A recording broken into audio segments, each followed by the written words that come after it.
closer. Hold on. What's going on, guys? Welcome to the inaugural stream. I'm just going to make sure the camera is in a good position, and I think we're good. Yeah. Let me know if you guys can hear me on your end. I did a tech demo last night that went pretty well. And if you guys can hear me, we'll get started.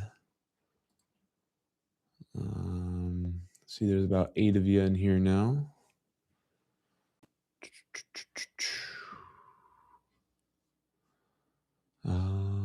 Anyone on your end? Anyone able to hear me? Just want to do a quick mic check before we jump in. So, all right, cool. You guys can hear me. We're good to go. So, welcome to the inaugural stream. Today is January 6th. This is my first official live stream on the channel. We did a tech demo last night that went pretty well. The format of this live stream is going to be like a daily, news channel. We'll start things off with about a half hour dedicated to charts, and then we'll basically branch out, talk about news that's going on in the crypto space. If there's questions you guys have, we'll do some Q&A. And on top of that, we'll probably do some research topics. So we might watch videos together, take a look at what's going on in the market, see what news we can dig into. So with that, you guys, I just want to make sure before we jump in that all of my screen sharing tools are working properly. So I'm going to do a real quick audio test. If you guys can let me know on your side, we're just going to real quickly share. Even a snippet of yesterday's stream should be good enough. Just let me know audio. If you are, then we will get started. I'll jump this to a part where I'd be talking. Is it all good on your end?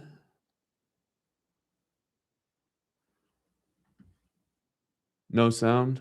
Okay, let me figure out why that would be. Here, so I'm gonna do. Let's go with entire screen. Maybe that's the way. Here we go. Also share system audio. This properly. Okay, how about tomorrow. This time? Shit, I have so many tabs open. Is this okay, let's get rid of this tab. Changed where I sit for all right, this, cool. Got sound. YouTube that's good. Channel. So we'll pause here for now. I think what we'll do is we'll probably go to Twitter around maybe 11:45, 12 o'clock. See what some of the people on there are saying. But for now, I want to jump into the charts. I think there's some really cool stuff that's been happening over the past 48 hours.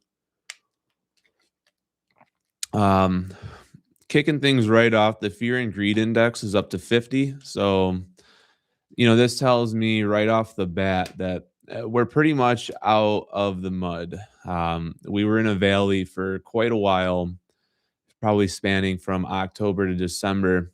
I think the worst is over. We've seen some really good movement in the market over the past 3 days, and I expect that to continue through January.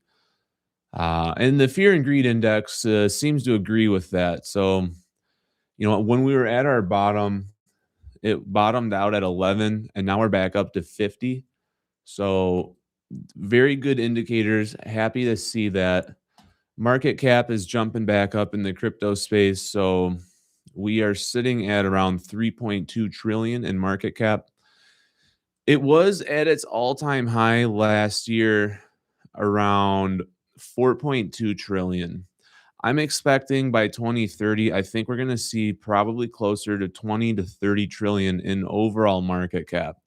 And what makes everything even the more exciting, because this is going to be due to things like the Clarity Act and widespread adoption of XRP, I'm expecting Bitcoin to actually somewhat get left behind. So, Bitcoin's trading at $94,000 right now. It's got the biggest market cap at just shy of 2 trillion.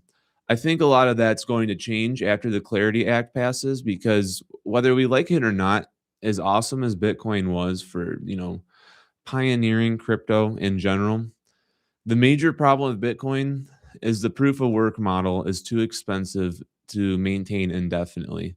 And if you're not too familiar with proof of work, Bitcoin mining, it's basically, to put this in the most simple terms, to validate the network and to add blocks to the chain, computers have to solve a complex algorithm. It's like a game. The easiest way to explain this is if you have a machine saying, I'm thinking of a number between 1 and 100 trillion, you've got machines that are going to be guessing the answers to those. Well, the problem is the game is designed for a Bitcoin to get mined every 10 minutes. So as more players enter the game, and when I say players, I mean like large entities that are filling up Costco-sized warehouses with computers, the little man just has absolutely no chance of mining a Bitcoin at this point. And I expect that we'll see a point where it becomes more expensive to mine Bitcoin than it is to, turn a profit from it. I would expect around that time, we're probably going to see a large rotation out of Bitcoin. You've got 2 trillion in there right now. If you were to spread that into some of the other altcoins, utility based like XRP, HBAR, Chainlink, if you're adding a couple 100 billion to each of those coins, those are all going to skyrocket while Bitcoin, I think, is going to pull back. I don't expect Bitcoin to ever go to zero. I think Bitcoin is going to be the kind of coin that's like a 1960s Cadillac, where it's like a collector's item. But I do think it's going to be left in the dust. I'm going to head over to the chat real quick and see what's going on here. Um, Cheers from Portugal. Cheers from Baghdad. What's going on, Deep Dave, Travis? Good to see you guys. Thanks for hopping in last night to help out with my tech demo. Now that we know that the mics are working. Hockey was good. We did not win, but we had a lot of fun. I blocked a shot, so my right leg is a little bruised up today. I had to skip squats this morning in the gym because I'm gonna have a pretty nasty welt on my quadricep here, but I stopped a goal from happening. So uh, technically, we got scored on about 45 seconds later, so it ended up being for nothing. But it's the thought that counts. We got some determined Bearman from New York City. Thanks for joining, you guys. We've got the Clarity Act on the menu. I think a Clarity Act passes this year. The timing of it's the question, because if you think about all the different moving parts, those that are in the Senate, they're going to want to fill their bags before they pass this thing. And whether we like it or not, a lot of these politicians and people in high places, they're getting information before we do. So I think the Clarity Act does pass, but I have a sleeking suspicion they want the reverse carry trade to unwind first before the Clarity Act passes. That way, those in Congress and Senate that have been filling their bags with XRP can profit off that. That some people could say that's a good thing or a bad thing, depending on how you look at things. But I say the silver lining to this is for the first time in human history, everyday people like you and I are able to get XRP before this thing happens. So, all you got to do is basically just hook your line to the cruise ship and ride the wake. And, you might never be on the ship, but you can still surf its wake. That's kind of the way I look at things. So I don't think the Clarity Act passes until XRP has its first major spike. But I do think it'll pass shortly after that, and I do think it passes in 2026. When it does pass, I expect Bitcoin to, I don't think it's going to crash to zero. It might not even crash that hard. I just don't think it's going to really continue rising quite like we see with some of these other coins. Let me back out of here. Okay, here we go. If we look at coin market cap, even Ethereum's catching up pretty well, but XRP has very well earned its number 3 spot again. I know on this chart it says 4. I don't count Tether. Tether is a stable coin. In general, I don't really count the stable coins when I look at this chart. Uh, Tether's here at the top. I think there's another stable coin further down the list here. Yeah, we got Athena USD, and then you got PayPal USD. So there's going to be a few stable coins. World Liberty Financial USD. There, I think most of you guys probably already know not to be putting your money in those unless you have a real reason to be. Another one would be USDC. Yeah, right here at number 7. Um, I feel like that's self-explanatory, but I always like to remind people just in case they're hearing it for the first time. Stable coins are basically just the US dollar. So basically, how it works is you exchange treasuries for the stable coin. It is backed by treasuries. It's 100% what it is. So it's not going to grow unless you have it, getting a yield. And at that point, it's basically like having a bond. So I personally don't mess with these. Just for your information, that would put XRP at number 3, and then Binance Coin, at number 5. I don't hold Binance, so um, that's what I got on that one. Let me catch up here on the chat. Can you tell us how you think Flare will follow XRP as everything unfolds with the XRP story? Yeah, yes, 100%. So I think that XRP is going to hit first. So what do I mean by hit first? So I'll pull this tab up real quick. The Japanese bond market, all-time high as of this morning. I believe it hasn't been this high yet. We'll look at this in a second. But basically, the Japanese bond market is spiraling out of control. If you're not up to date on the Japanese bonds, since the 80s, the Japanese bond has been at or close to 0%. This makes it so that if you're an international entity, you can go to Japan, get a bank loan, and after 10 years, you basically just pay off the principal of the loan, very little interest. So if you're in the United States and we have a high interest USD dollar, you basically automatically break even, or in most cases, you probably make quite a large profit margin on that spread. So everybody's been going to Japan, not just the United States, but the United States especially goes to Japan to, get loans.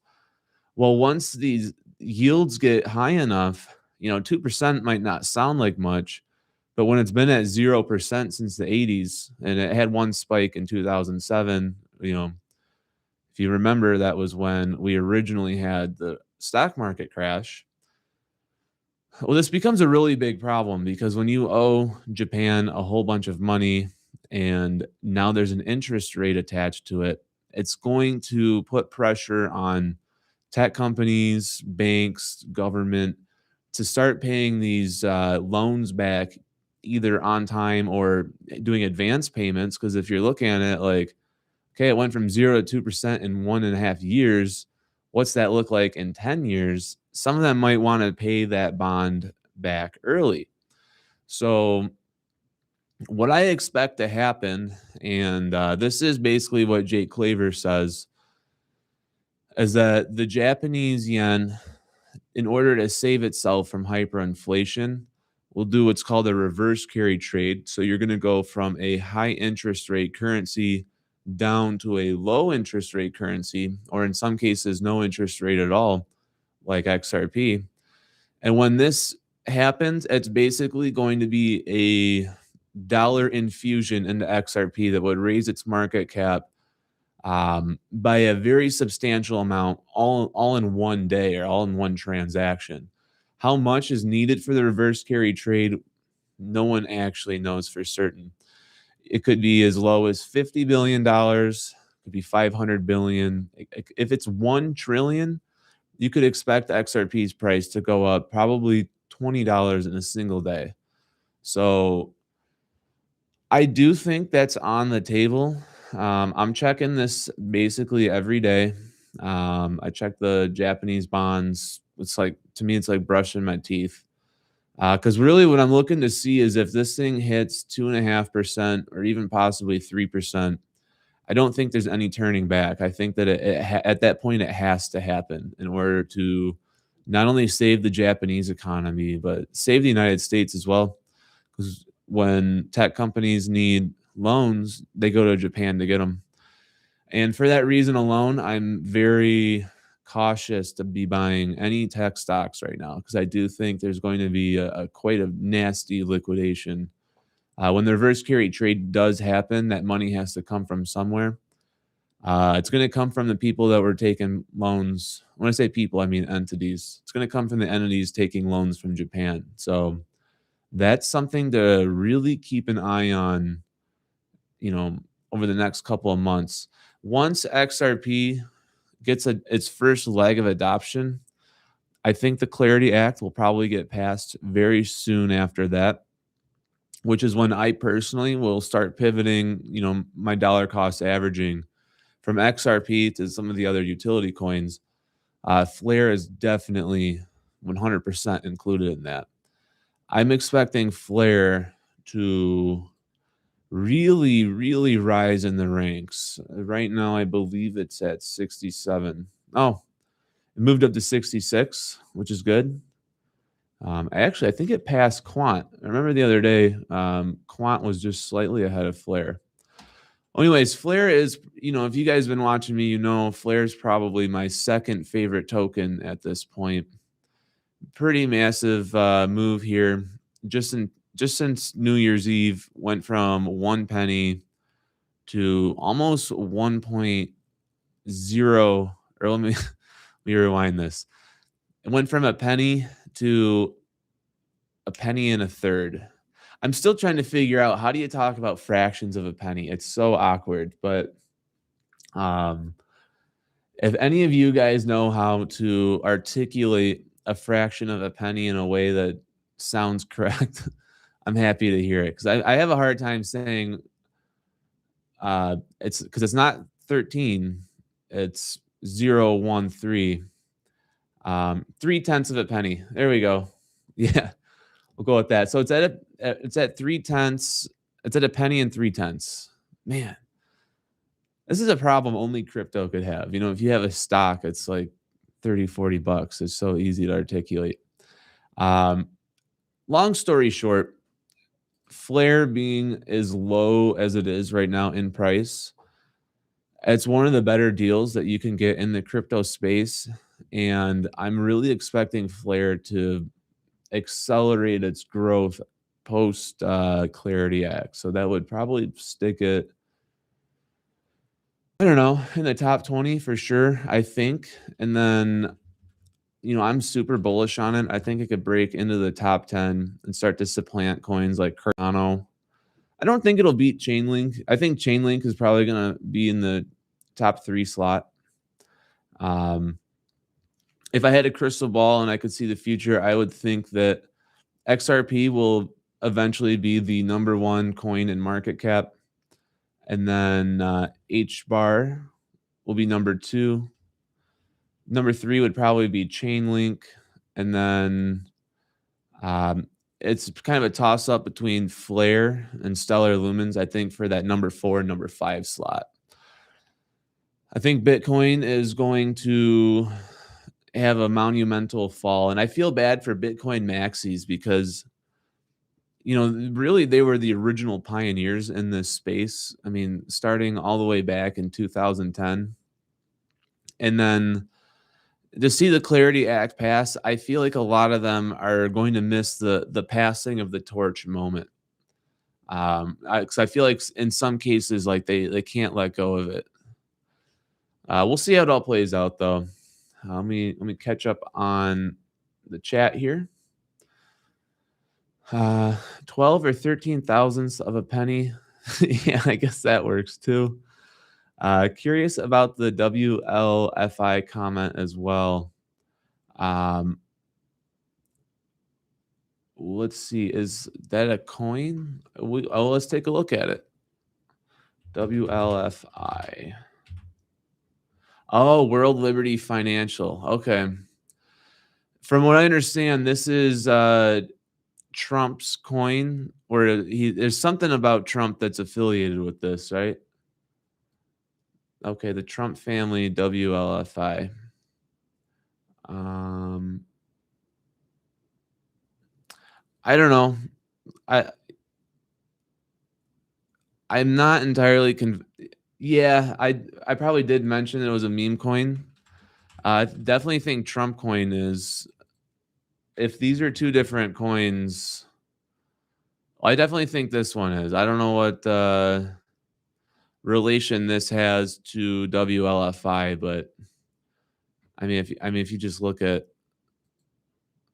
this was basically a rug pull, started out at 45, now it's down to 5. So, there's a lot of rug pulls in this game. I tend to avoid ICOs for that reason. Um,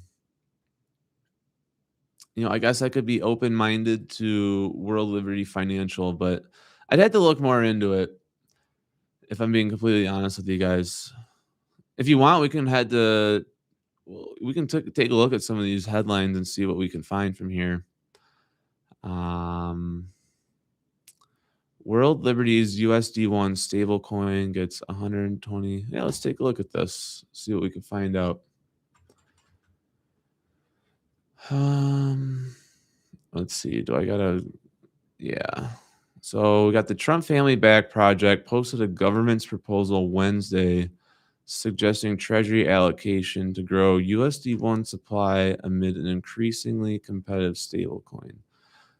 So is this a stablecoin or is this a layer one blockchain? So worth 120 million to boost stablecoin adoption. Trump backed a government proposal Wednesday.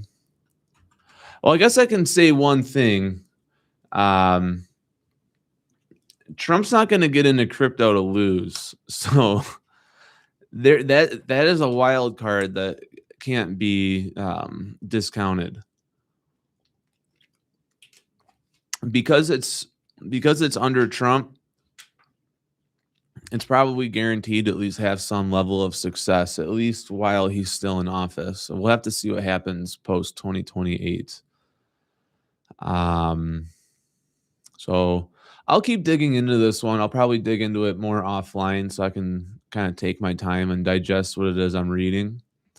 Um, but if we look at it, the total holders, it's definitely growing since Christmas.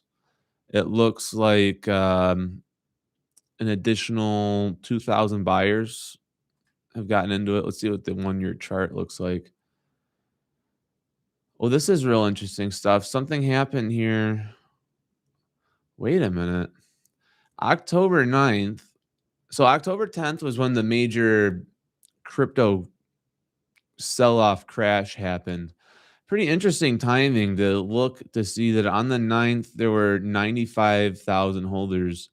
And on the other side of that crash, there's 125,000. There actually might be something here to dig into. That's interesting stuff. How old is this coin? This is some interesting stuff. Okay, so it launched August, is that August 31st? Yeah, so it launched August 31st from last year. I'm still getting used to the fact that we're in 2026 now. I'm going to catch up on some of these comments real quick. So I see a couple good ones. Black and gold would be interesting to see if their plan is to actually do something in the financial system. And it's up quite a bit today. It sure is. So it was at 15 cents and now it's at, it almost hit 18. So that's around 10%. That's pretty good. That's pretty good. We got a question from AL. Can you please suggest where to purchase a physical cold wallet? Not sure if it was you or another, but they mentioned it could be compromised if not purchased from a safe distributor. That's 100% true. I guess this is as good a time to plug my own channel as any. I do have a video for you. Let me jump into my playlists here. By the way, here's all my old fitness content. I think you guys can see some of it. I mean, you don't have to watch it, but I have these archive folders. There's a lot of videos in there if you really were curious, but um oh, I need to go into the Imagine choosing from 100 plus meals a week that are healthy and also delicious. Let's be real, Factor's menu is way healthier than the competition. Their chefs actually know what they're doing. And tonight's so I got this cold wallet video scrolling through. I have a decent wallet. If you did want to support the channel, it's up to you. It's not really that big of a deal, but if you were to buy your decent wallet through this link on this video, I would get a finder's fee. So up to you. You know, if you want with a Trezor or Ledger, you know, I'm not going to get upset. But in this video, I do break down step by step to the most meticulous detail how to set up a cold wallet. I think sometime in the future, I might want to reshoot this one just so it moves faster. I don't know that I kind of realized after I made this video that 27 minutes is way too long for a demonstration video. This was one of the first videos I made since getting back into YouTube, so I was a little rusty on, you know, just getting my workflow. I feel like I'm coming a long way, and you know, I just started this thing back up 2 months ago, and oddly enough, despite the fact that I was already a YouTuber, I had to basically relearn everything all over again, like even talking to a camera. Like, if you go back and watch my very, very first video since I started doing this again, which would be this channel relaunch. Like, I don't think I stutter in the video because I edit all of it out, but like, I definitely wasn't in a flow state, kind of like I am now. I'm kind of getting back in the groove of things. I did fitness videos for about 1.5 years. I tried to be like Will Tennyson. I would do like weekly challenges. But just, I don't know how he does it. Because if you do a weekly challenge, your entire life is making YouTube videos. And like, I got to do stuff outside of YouTube as well.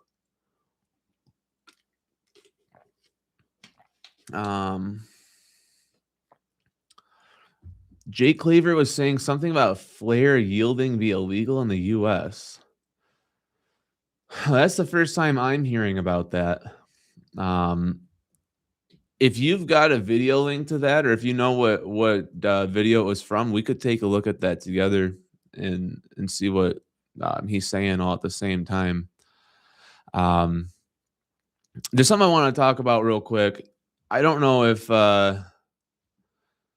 this might be petty on my part, but the video that really kind of blew me up here was understanding the XRP rich list. Look what happens if I search up this video. Look, this guy, I don't know who this guy is. I think this is an AI robot. I don't know. I've only watched one of this guy's videos before. He didn't even change the thumbnail. He literally stole my thumbnail, put himself in it, or his AI generated person or whatever. It's like, dude, like, you're stealing content from a channel that at the time had 2,000 subscribers. And that guy's not the only one. Like, I don't know. Maybe I'm just being petty, but like, what's the matter? You guys can't come up with your own ideas?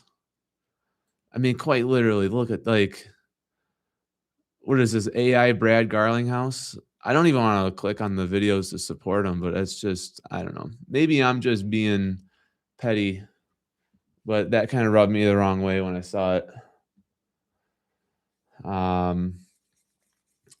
So was Claver's flare claim on his channel last night? We can head over there and take a look. I haven't watched his I need a little Claver break myself. After I didn't expect the 750 XRP, but I did watch his stream on December 31st because I was like, I need to see what this dude's saying. I'm going to walk and through the fact that he doesn't even really acknowledge that you need that he to take missed after a his major target liquidity just really event in crypto, rubs me whether the you're wrong way. This would be a good chance for us to see if the sound works. I gotta put my gamer headset on. I try not to wear the headset because it kind of goes against the aesthetic I'm trying to build here, but I'll throw it on for now. Is it this one? The XRP Digital Assets live stream from last night? We could start it. Yeah, that's what I think, man. Someone literally, it's be one thing to take inspiration from the video, but to take my thumbnail, edit my face out, and put your own on top of it is, really don't like that. Year. And at that point, people taking profits at that time had the whole year to then offset those, at least for the short term here. Let's see. I'm going to just kind of scrub through this and see if. So, again, the only person that lost money on that whole deal was me. I put my money where my mouth was. Let's listen to this because I didn't see this, so this might be good for me to hear because I was a little frustrated with all this. I'm going to start this back at his super chat, and we're just going to see what we hear. All right. We got Rob. He says, Jake Tradamus. I like that. I'm going to check for the transcript. New to Carbon One member here, and I'm loving it. If we don't get a macro event and it's left up to supply shock only and the project Agora, what does the timeline look like? It seems like it might be the wrong question. Do that. There's a lot of things in the background that, didn't play out in that period of time. But with that being said, my team has told me that I need to stay away from timelines or specific prices. At least there we for go, the short Jack. term here, and continue to focus on the there. macro events because that is actually what's going to lead to the price appreciation. And that's fair, right? I could understand why people would be disappointed in things. But again, even if you were disappointed and you bought, like, nobody lost money. The only person that lost money at the bet at the end of the year was me. I've had to pay scams $9,000, which is worth $12,000 today. Wait, hold on. Was it a $3 million bet or $9,000? Because now I'm kind of confused on that. I'm glad he's owning up to it. For what it's worth, I gotta take the headset off. I feel like that's so dorky.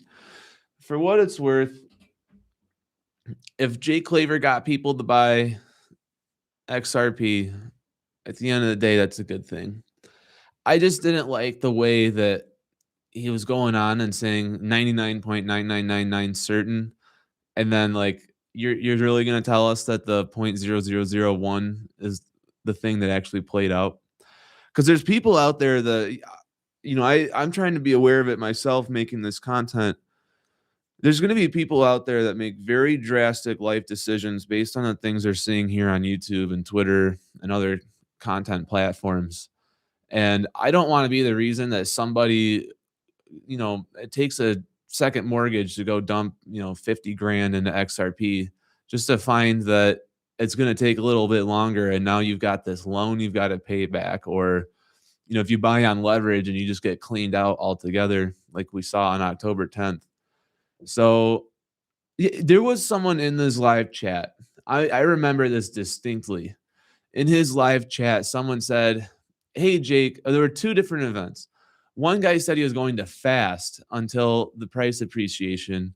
And Jake was like, yeah, great time to lose some weight. It's like, dude, that guy's going to be 5% body fat by the time this thing happens. And then the other guy was saying that he was thinking about getting a loan. And Jake basically was like, well, I'm not a fiduciary, so I'm not allowed to answer that. But all I can say is every once in a while, you just got to swing big. And I'm just sitting there like, I could not in good faith tell any of you guys to do something like that.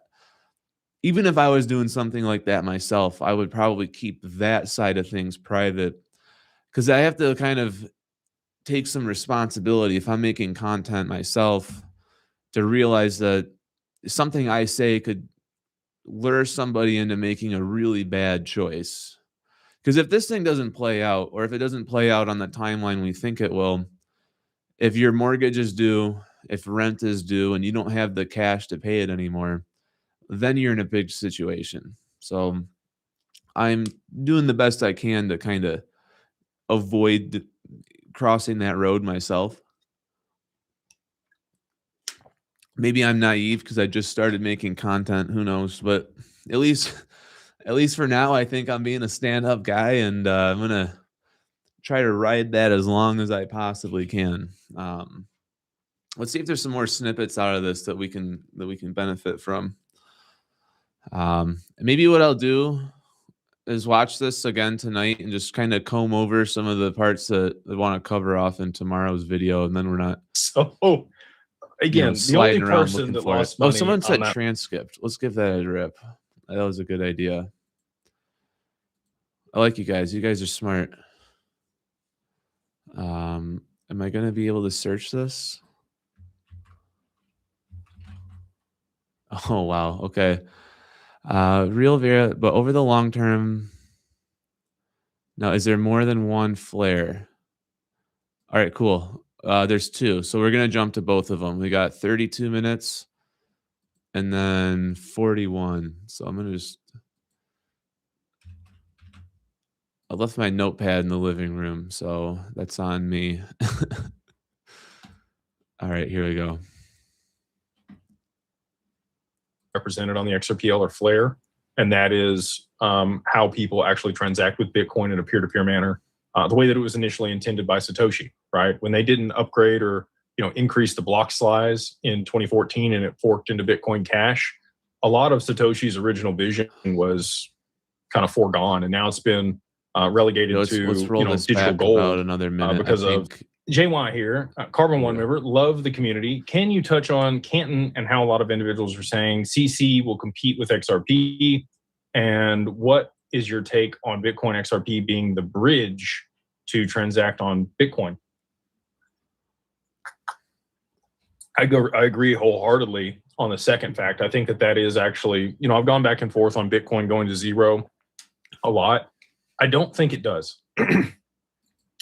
I'm kind of on the same boat, by the way. I don't think it goes to zero, but I do think I think it's going to definitely slow down and potentially stay flat for a while everything else climbs. I'm going to unpause here in a second, but imagine if you're a Bitcoin holder and you're watching all these altcoins pump while your Bitcoin just sits flat.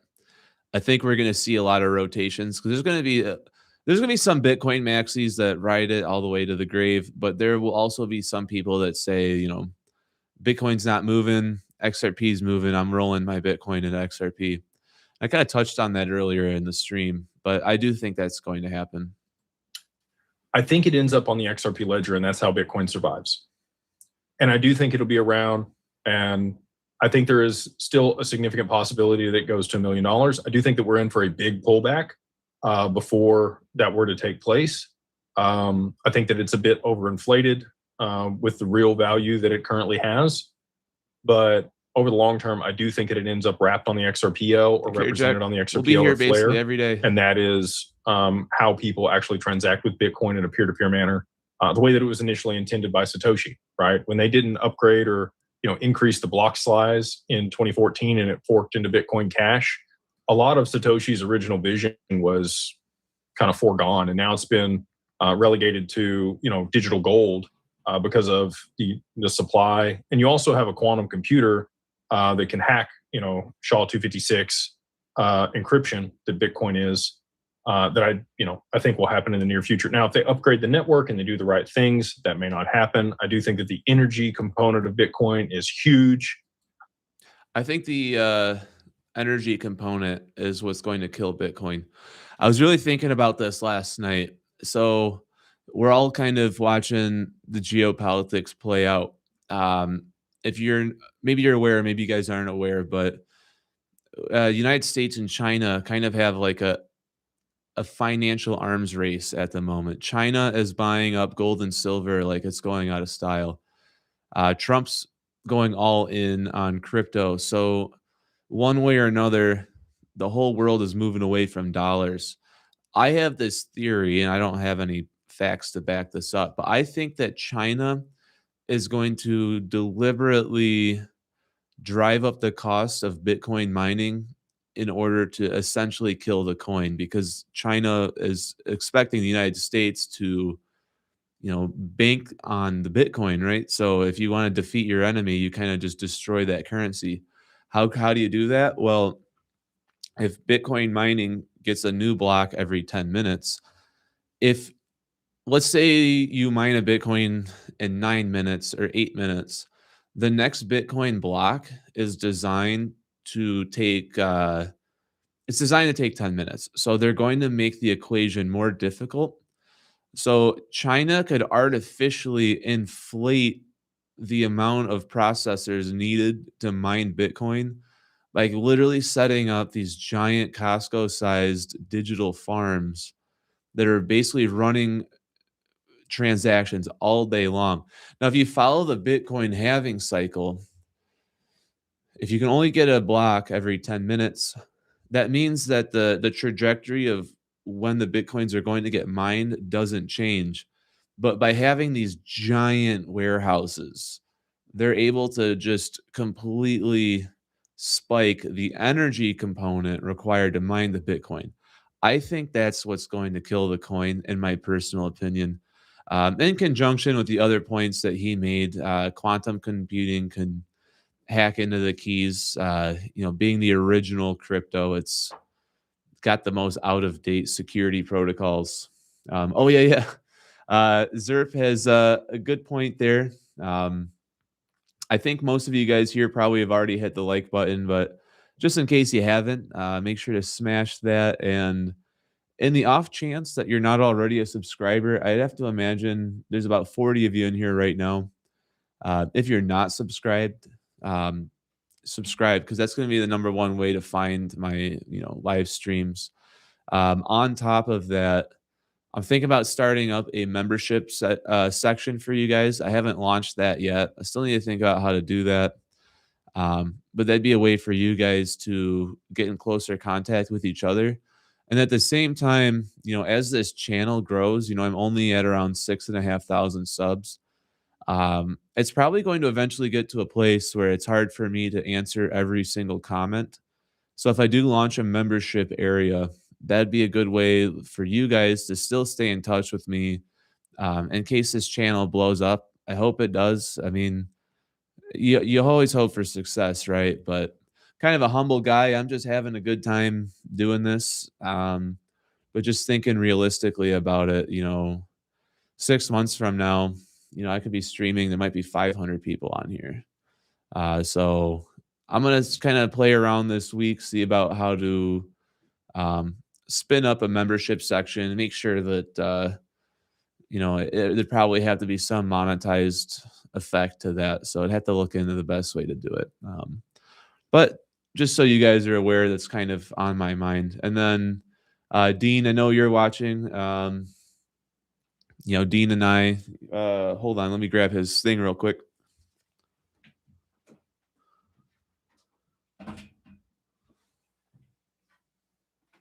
So Dean's with ppclaser.com. He made the barrel lid. And I got the XRP coin there.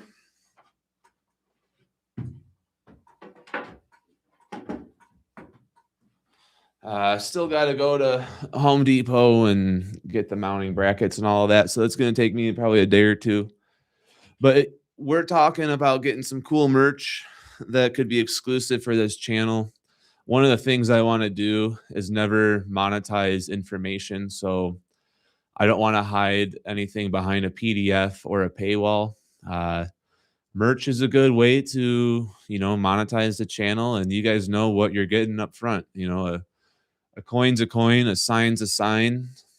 It's not like some of these other guys who say, join my master course or buy my PDF. I always feel like that's predatory. I want to make sure that you guys always get the info for free. It's kind of the libertarian in me.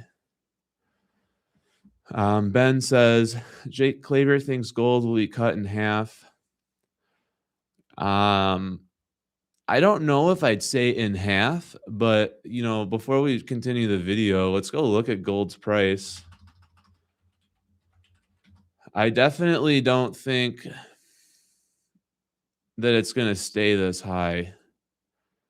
It's basically like this, when the reverse carry trade happens, because I do think it's going to happen, gold and silver will probably go back down a little bit, because you have to think. I gotta take the headphones off. You gotta think, why are gold and silver up? They're just metals. It's not so much that gold and silver are up as much as it is that the US dollar and other fiat currencies like the yuan and the yen are inflating out of control. And so once the answer to this inflation has been found, I think that these metals go back down to a relatively reasonable place. I mean, 70% on gold is kind of crazy. It's not like the gold you got today is different from the gold you had 50 years ago. So it's like, what would make gold shoot up 150% over 5 years? It's not like stocks where there's earnings and growth. You literally can't grow gold. And we could go way deeper on that, but um, I don't want to get in trouble here with YouTube if some of you guys know what I'm talking about. I hate being archaic about that, but YouTube censorship is something I'm trying to actively navigate. Silver's backed up to $80.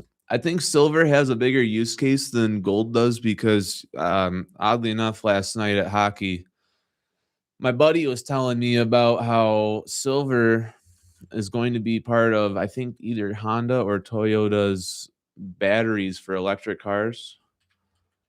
Samsung maybe. Yeah. This could be a pretty big deal. If silver becomes the new material used in batteries, I know we're using lithium right now. Silver could probably stay at $80 or even go higher because it's going to be part of the battery ecosystem. Whereas, you know, gold has its uses, but it doesn't get used at scale like silver will if EV batteries go from lithium to silver. So definitely something to keep an eye on.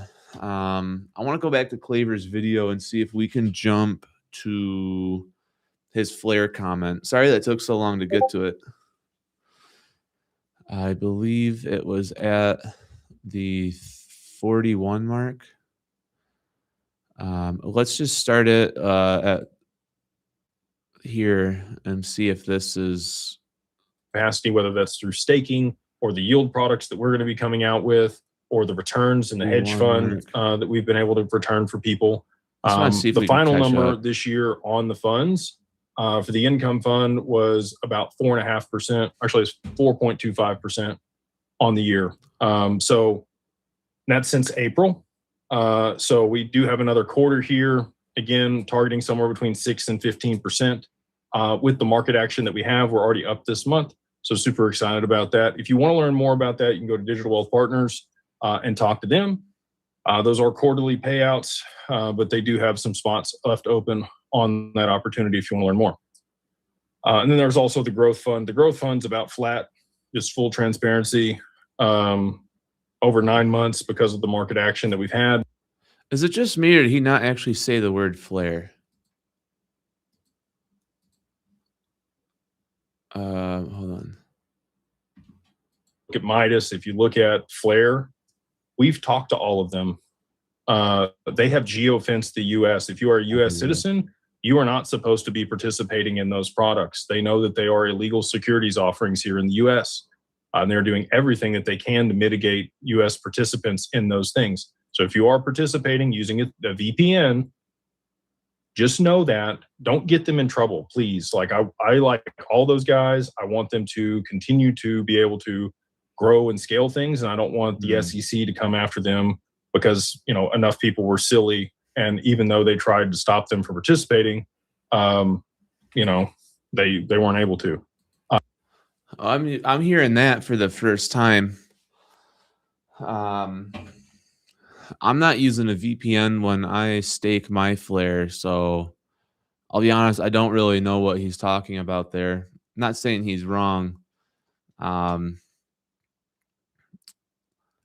we're not using a VPN to buy flare. It's on Coinbase. Yeah, exactly. And then you don't need the VPN up to use the Flare network. I mean, let's just go to the Flare network real quick. I love these guys.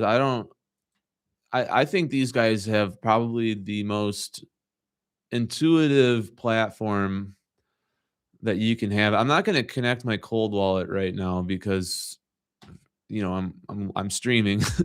So, hopefully that's obvious for you guys, but I mean, delegating and staking on here is very easy to do. Like Black Gold was saying, the Clarity Act is going to clear all this stuff up. So, I mean, if you were that paranoid about it, just um don't take any profits until after the Clarity Act passes. But I don't really know what he's talking about. I want to put on the tinfoil hat here real quick. Firelight is his competitor. Uh, let's make no mistake about that. Jake Claver wants you to stake your XRP with him. So, I'm not going to go after another guy for the way he does business, but just be aware that if Jake Claver recommends or advertises Firelight, it's kind of like working at Coca-Cola and telling people to drink Pepsi. So you're probably never going to hear him ever say good things about Firelight beyond saying like, "Oh, they're a good competitor," but you're never going to get him to endorse it. So just be kind of cautious when he talks about staking Flare or staking XRP on the Firelight portal. He's never going to support his competitor in that way. So I'm not sure I really agree with what he was saying there. But if I were to connect my wallet here, I don't know if you guys have used Flare yet or not. I might reshoot my Flare video, possibly even today, and just make it a little bit more to the point. Now that I've been doing this for a little bit, I'm a lot more fast with the tools. There's a lot of good things that you can do. If I was connected to my wallet, in fact, I'm just gonna do it. No, I'm not gonna do it. I'm not gonna do it. I'll do it in a pre-record. I'll do it in a pre-record so that I can put bars on my wallet address. Over here on the left, you would see your epochs, and then on the right, you would see airdrops. If you're just getting started on Flare, you're unfortunately missed the boat on the airdrops. Wouldn't worry too much about that. Over here on the staking tab is like long-term delegation. So you gotta put in 50,000 minimum and lock it up for 2 weeks minimum. Beyond that, not a whole lot different from the epochs. It's basically just higher stakes or like high roller, I guess you could say. Like you could delegate 5 Flare tokens if you really wanted to. But having a 50,000 minimum on staking, the yield's a lot better. But I've noticed that a lot of the FTSOs have expiry dates on them. So you can't just set it and forget it. You do have to micromanage it a little bit. And then I want to jump over to Flare assets because this is where things really get fun. Okay, it's on products. So Flare assets, this is where, no, hold on. This isn't what I wanted.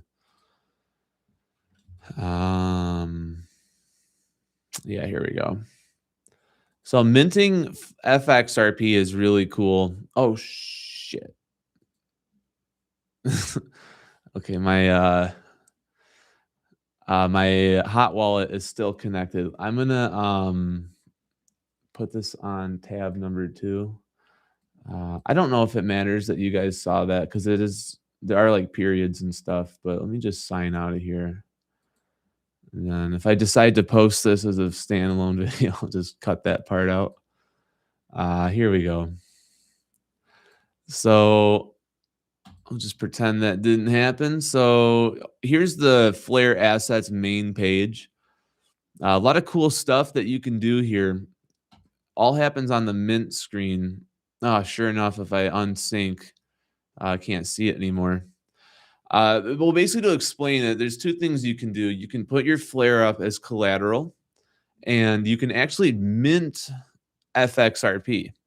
Now, if you use collateral, I've experimented a little bit. In this case, you don't get rewarded with Flare. You get rewarded with FXRP. So think of it the same way that you would with the delegation or stake. You offer up Flare as collateral, and you get FXRP as a reward. The only criticism I have of it is that um, the reward rate is like shockingly low. I've had some Flare in collateral for a while now. I think like 4 or 5 months, and it's only at like 0.5 of an XRP. So I don't know if you'd probably be better off just staking the Flare, but I'm doing it as an experiment just to see if it plays out. And then the FXRP is really awesome because that's what you use for lending and staking. I know there's some people out there that are already lending FXRP, but it's not very intuitive. What is intuitive is Firelight. The only problem with Firelight right now is that the vaults are full. I've been patiently waiting for them to open back up. Wait, are they open up? Hold on. Let me see. Are they back open? This might be like literally breaking news if it's open. Oh, this is a screenshot. You gotta be kidding me. Okay. Yeah, all right. There's a screenshot of whatever. You can see right here the limit on FXRP. It's at 25 million. It's been locked up since December 3rd.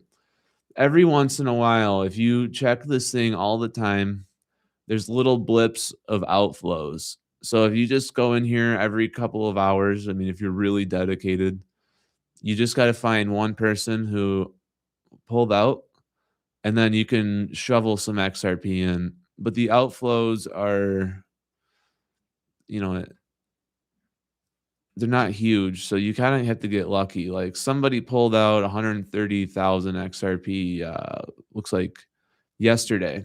So for our purposes, I don't think anyone here's got more than 100K XRP. You could stick like 500 in just to get in the game, but unless something changes soon, there's no way to really get into FXRP or get into Firelight at scale right now.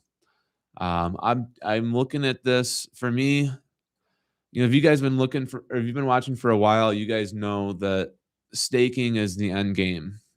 Firelight, I have a very strong feeling, is the final piece to the XRP puzzle that's going to allow us to never have to sell a token and get uh, passive income potentially for the rest of our lives. Especially if you think post a price appreciation. I know all of us have different size bags, but I'm just going to throw out a casual number. Let's just say you had 10,000 XRP. XRP is trading at $1,000 or at like 2040. I'm not going to say it's happening this year, but let's say by 2040 you've got a $1,000 XRP. You got it in Firelight staked. What would 10,000 times 1,000 be? I think 10 million. So you had $10 million yielding at 5%. You could live off $500,000 a year from your staking rewards for the rest of your life and never have to sell a token. I just did all that math without a calculator, so if I got the numbers wrong, hopefully you guys are just getting the idea. And that wasn't like a crystal ball projection. I just wanted to use simple numbers to make it easy to understand. Yeah, Zerp's got the right idea. Delegate and forget. Don't micromanage or, I like what he's saying there about the highest uptimes.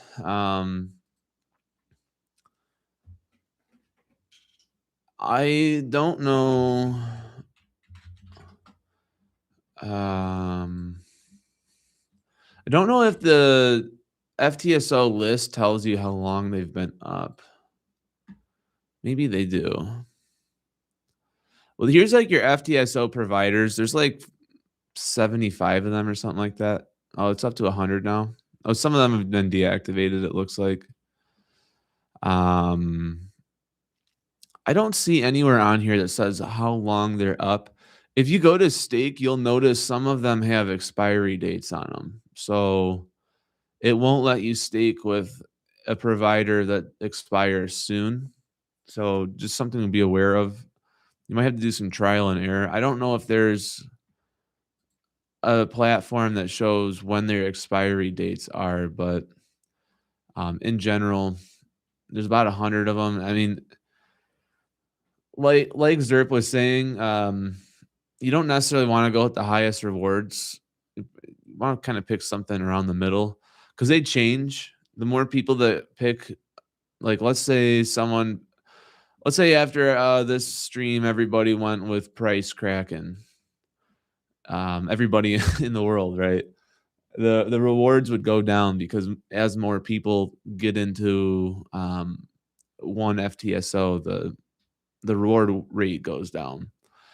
I wouldn't worry too much about it. Just pick something that's in the 5, 6, or 7% range, and you're good to go. That's on the delegation side. On the staking side, it's about double. So, if Price Kraken's at 6% on delegation, it might be 12% on staking.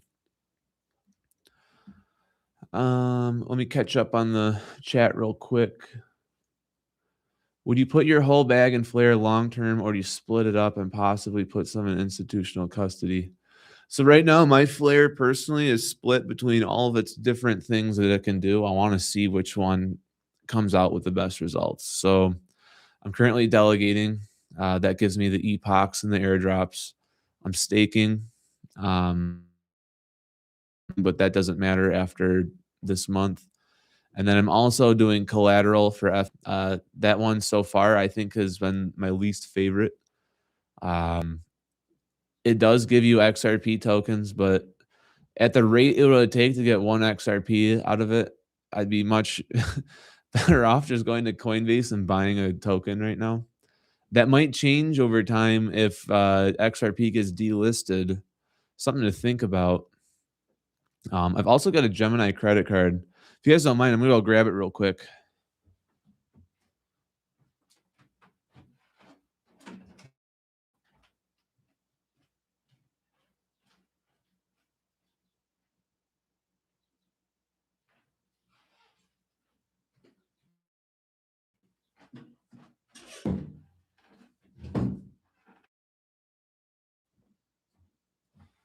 All right, so this right here, don't worry, there's no numbers on the front. So, I got it. Let me unshare my screen real fast. This right here is my Gemini credit card. I don't know if it shows very well, if it's blurry or not, but anyways, you can see there's the XRP logo in the top right. I'm trying to get the lighting here. Yeah, that looks good enough. Well, anyways, the Gemini credit card is pretty sweet. I get percent on all travel. I think 3% at restaurants, and then it's either 1 or 2% for all online purchases. Instead of getting cash back, this thing's giving me actual XRP. I think I've made a couple hundred XRP just by using the credit card. And if I'm at a hockey game or if I'm at the bar on a Saturday night, get a couple of Miller Lights. I was going to buy them anyways. May as well get a little bit of XRP on the back end of that. Actually, this is the only credit card I use anymore. I won't even use my other credit cards because I'm always thinking like, I could be getting XRP if I use the Gemini card. So the Gemini card's been working out really good for me. Uphold has a debit card.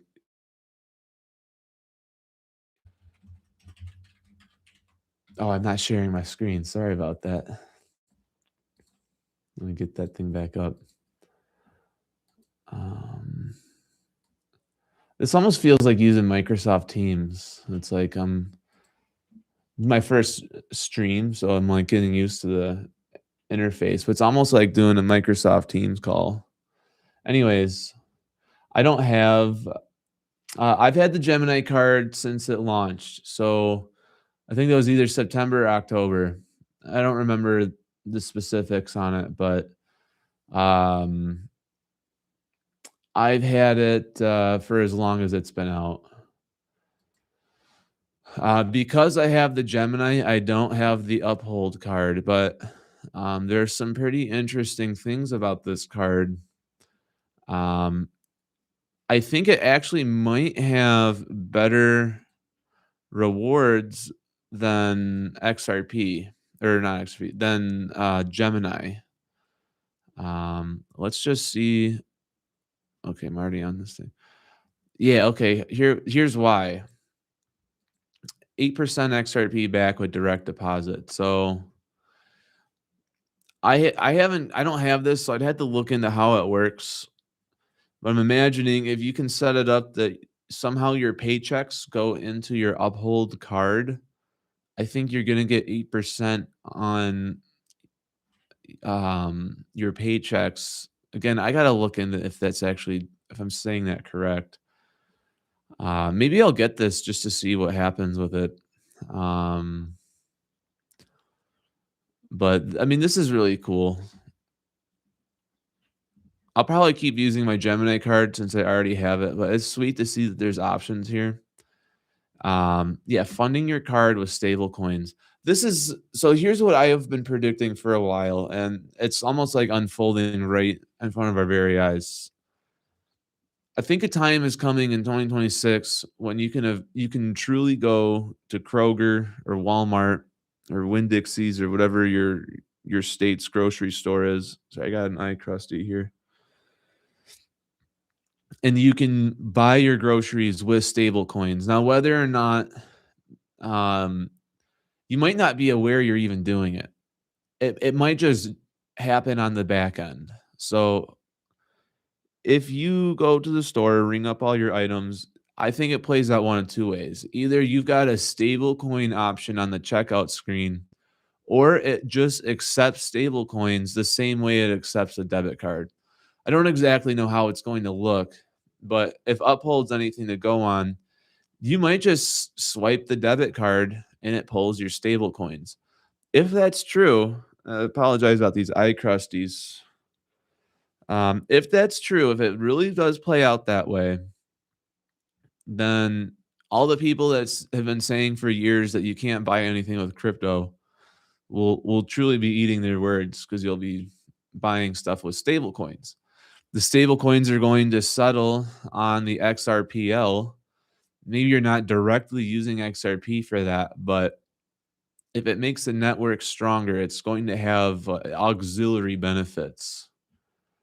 Um, you know what? Maybe I'll get the Uphold card for no other reason than than to be able to experiment with it and make a video on it and see if I can get something going with it.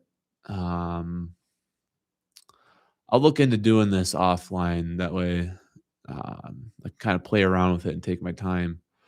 But now, wouldn't that be cool if my YouTube AdSense paid me an XRP? Wouldn't that be the most XRP maxi thing you could do? We'll look at it. Let's see what else is on this site since we're here. So I'm on individuals. I can earn crypto better. Maybe this is going to try and get me into their. Oh, this is something you can a scroll wheel, so you can earn, discover, trade, secure. Okay, that's cool. Earn up to basically 4% per year on your USD balance. Okay. Um, Still not as good as just buying regular crypto, but okay, this is cool. Receive staking rewards of up to 15%. What? I'd be careful with stuff like that, you guys. I don't know let's just pull on this thread. 15% is like too good to be true. If someone's offering you 15%, there's probably something wrong with the product. And that's not just a crypto thing. That's also true in real estate or with like REIT stocks. Okay, I just clicked on that 15% and it took me back to the screen I was already on. I don't know. I'll play around with this offline. I think this could be a cool video topic. Um, if nothing else, the debit card is pretty exciting. I think it's just more it's just more bull indicators. Every time we get news, it's like here's a new reason to be bullish on crypto. That's why I don't necessarily care about the charts. I mean, the charts are fun. Like, don't get me wrong. I enjoy looking at charts, and that's the fun side of crypto. But it's really the news that I'm after. As you get the news, you find out where this thing's going, and all signs point to crypto revolutionizing the financial space. I have a sip of water here. Oh, that's cool. If you guys don't mind, I'm gonna run over to my Keurig real quick and just get a coffee started. I'll be back in probably about 30 seconds here. I'm gonna experiment with something on my end here real quick and just see if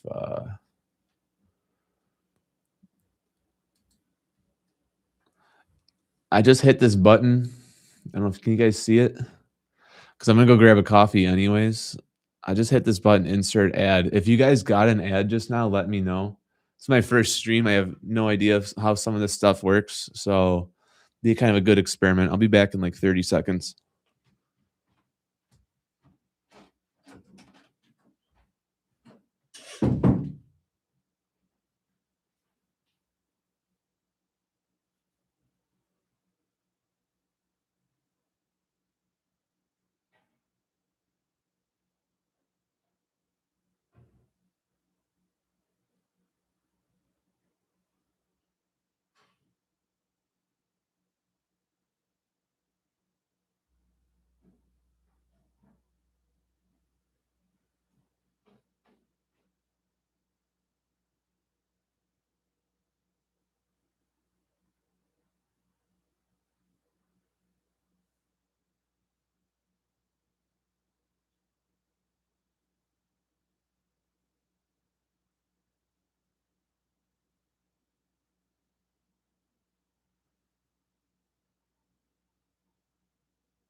I'm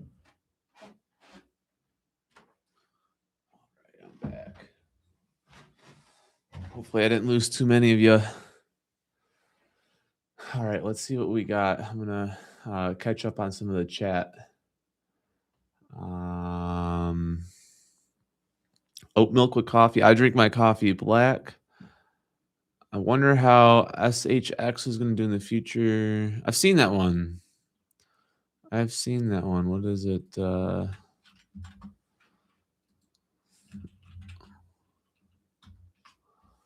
Strong, is that right? Stronghold? I'll let you clarify that one. And then Verson, Edo are big on it. Flare Metrics shows FTSO rewards. Catalynica shows FTSO performance. Oh, okay. Let's try that one out.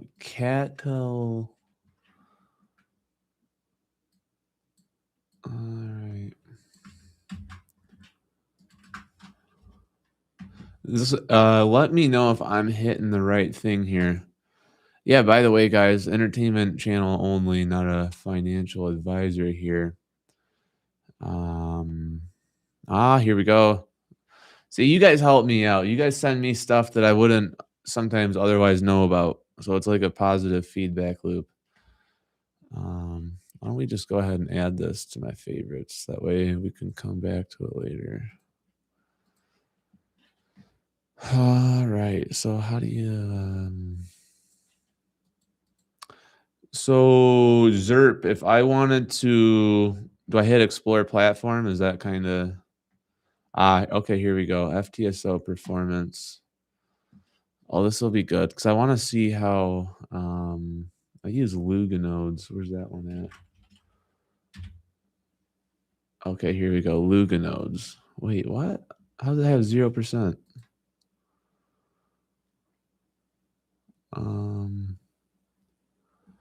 I might need you to explain to me what I'm looking at here. Oh, I had to filter it by performance. Oh, this is really cool stuff. So what does all of this necessarily mean here? We got 5-8 for hits. Well, that's quite a lot of misses. If I understand this right, Zerp, this is basically the arbitrage simulation or game that it plays. I don't know if simulation is the right word to use, but that's kind of just how I understand all this. So I want to say, Zerb, you actually might know more about this than I do, but for those of you that might not be aware, I'm pretty sure that the purpose of these FTSOs is to do price matching in real time from one currency to another. So like, let's say, for example, you got the price of gold in China and the price of gold in India. And in general, they might be synced up. But if there is like a split second difference where gold is cheaper in India than in China, then somebody could flip gold papers back and forth like hairs of a second, but they could flip that thing throughout the day and basically make free money out of thin air by kind of riding in the seams a little bit. So if I'm understanding how this works, the Flare network is testing for arbitrage. And when you lend your tokens to an FTSO, they're basically using your tokens as the vehicle to run these tests. And when the FTSO is successful, Flare network gives them points, and then they're going to give you tokens as a reward for letting them use your tokens. That's how I understand it. I think that's how it is, but I don't want to say for certain unless I can talk to someone who really, really knows. But that's been my understanding of how it works. So I've been using these guys since I don't know, the beginning of the year. This is cool. I'll definitely keep looking at this. I didn't know about this site here. This could be a video in itself. I'll mess around with this and make sure that I understand what I'm looking at, and this will probably turn into a pre-recorded video. This is really cool stuff. Let's jump back to coin market cap, see how we're looking just as a daily price. Whoa. XRP's back down to 227, huh? Well, this must have happened since we started streaming. Oh, wow. Okay, yeah. So we went from 238 back down to 225, basically. I'm not worried at all. Not sure how long some of you guys been in the game, but crypto swings, 5% in either direction some days. We're still, if you zoom out just to New Year's Eve, we're still way ahead. So, don't get discouraged by this. You zoom out even further, we still got quite a ways to go. If we can break 250, I would say that we are, for the most part, back in business. And then as we get into the threes, and I think that we will, probably in the next month, I think we'll be back in the threes by February. All the pain from last fall will be forgotten about.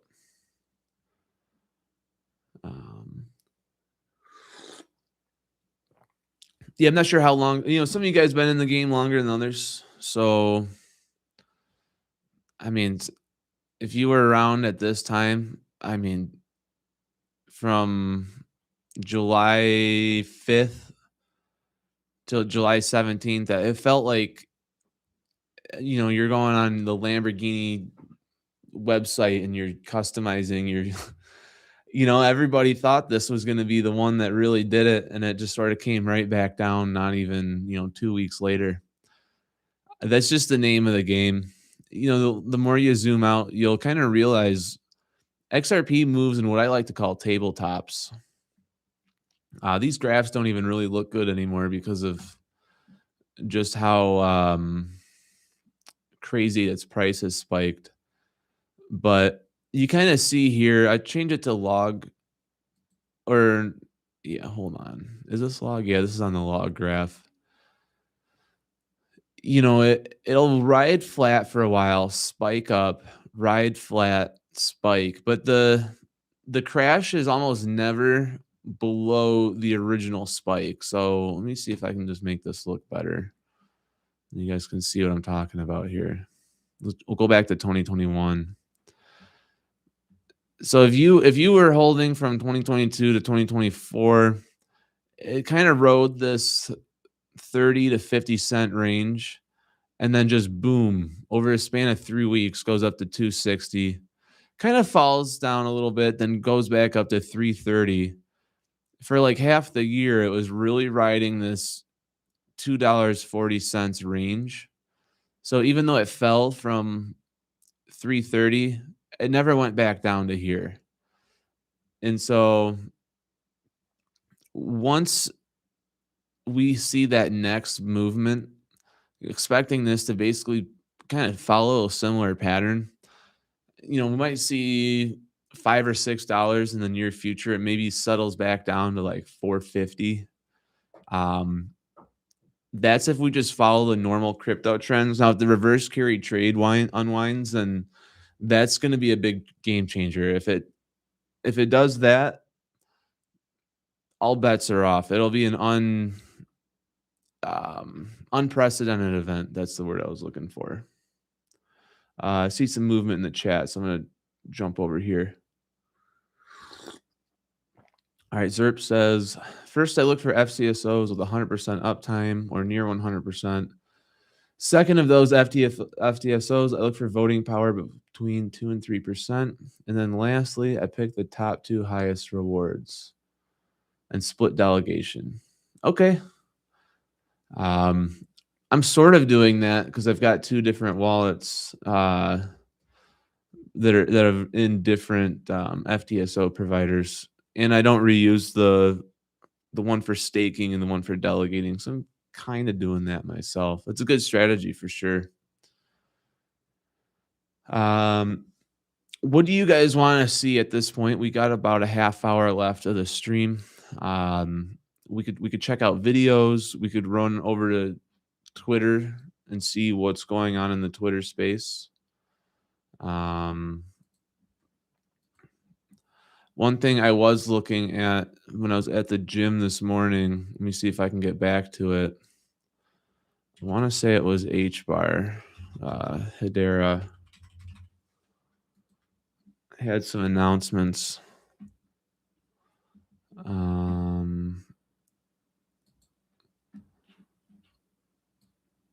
Let's see here. I think I'll be honest, I'm not as on Twitter as much as I should be. So I need to figure out how to filter by the most recent post.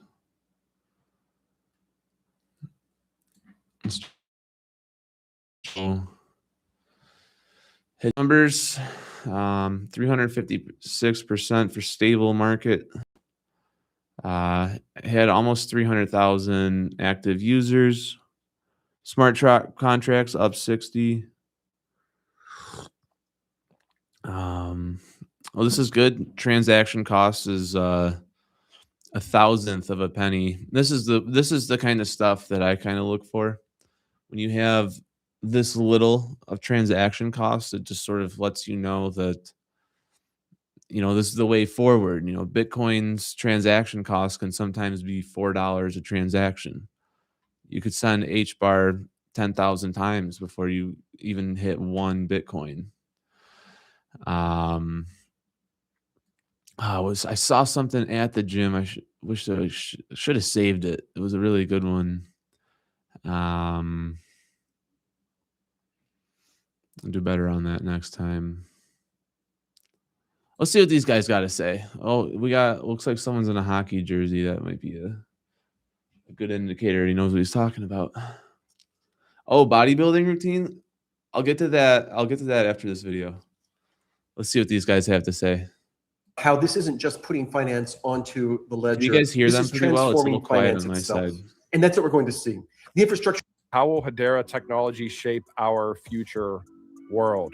I can do mine in 30 seconds. So I'll just say that Hedera was structured from the very beginning to be the trusted, verifiable version of the internet. People are starting to realize it, adopt it, and that's what's exciting in 2026, and you'll start to see it at scale. His example is great about how this isn't just putting finance onto the ledger. This is transforming finance itself. And that's what we're going to see. The infrastructure itself of the world is going to be transformed. We're seeing it happening now. And this will, of course, affect the consumers, and they will even use it without knowing it. That's what's coming.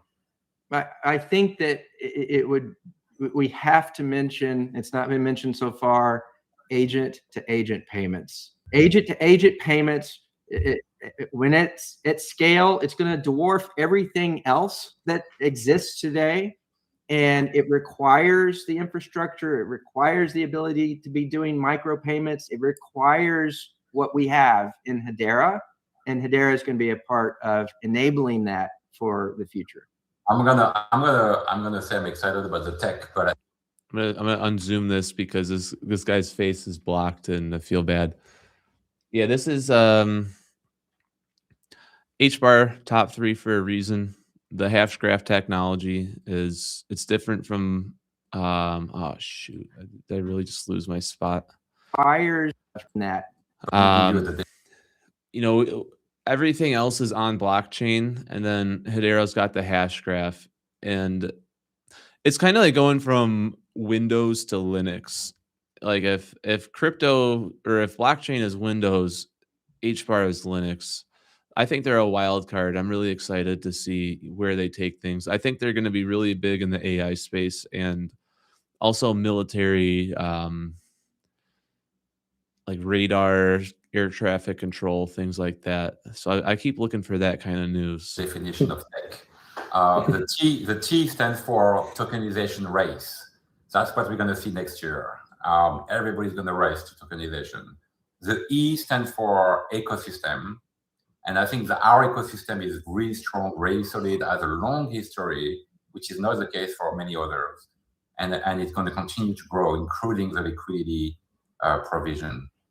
The C is I'm going to go with cancer because the cancer is going to continue to grow, and the cancer is going to continue to deliver a lot of value to ourselves as a network, but also demonstrate that the business model is the right I'm having model a hard moving time forward. understanding him. And then the H is for you pick H-sphere, H-bar, whatever you want, H-graph, right?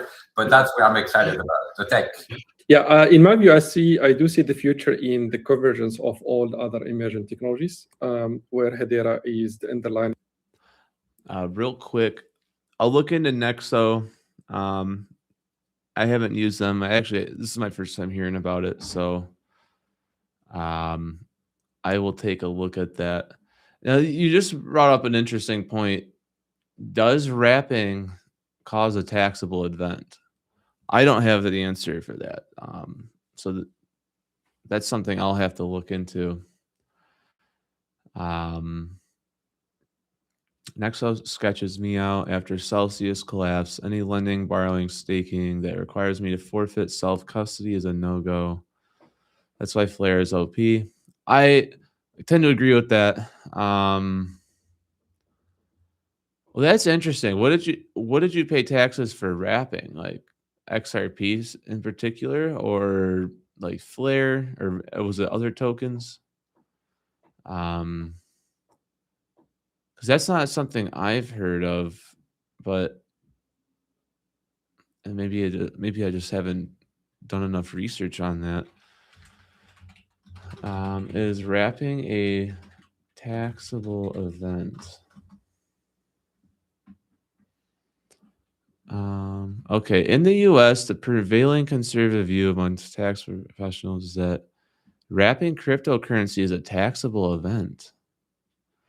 The IRS has not issued specific guidance on wrap tokens, but exists rules treat crypto-to-crypto swaps as dispositions of property.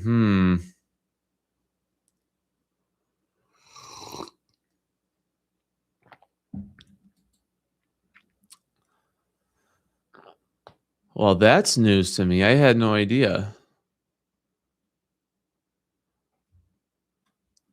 So when you swap your original crypto for a new wrapped token, you are considered to have disposed of the original asset. If the fair market value of your original asset is increased since you acquired it. Oh man, I didn't know about that.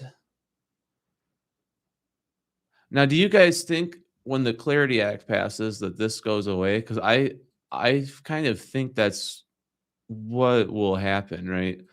I went through the Clarity Act. It's a real boring read, but I went through it all just to make sure I knew what I was talking about.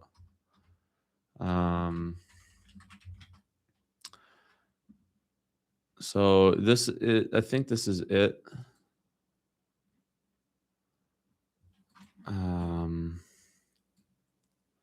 Yeah, so